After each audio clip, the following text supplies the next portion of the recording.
ഇന്ത്യയുടെ central ബാങ്കായിട്ടുള്ള reserve bank of ഇന്ത്യയുടെ കയ്യിൽ എത്ര ഗോൾഡ് ഉണ്ടെന്നറിയാമോ?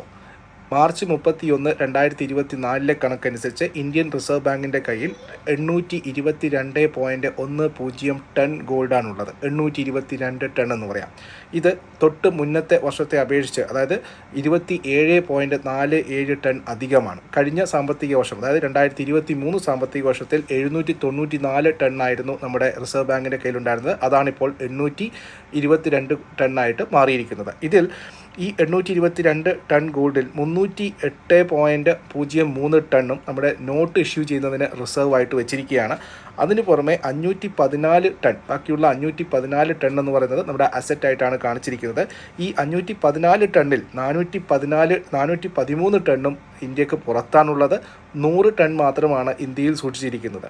അപ്പോൾ അതിലാണ് ഒരു 100 ടൺ ഇപ്പോൾ ബ്രിട്ടനിൽ നിന്നും ഇന്ത്യയിലേക്ക് UK യിൽ നിന്നും കൊണ്ടുവന്നിരിക്കുന്നത്.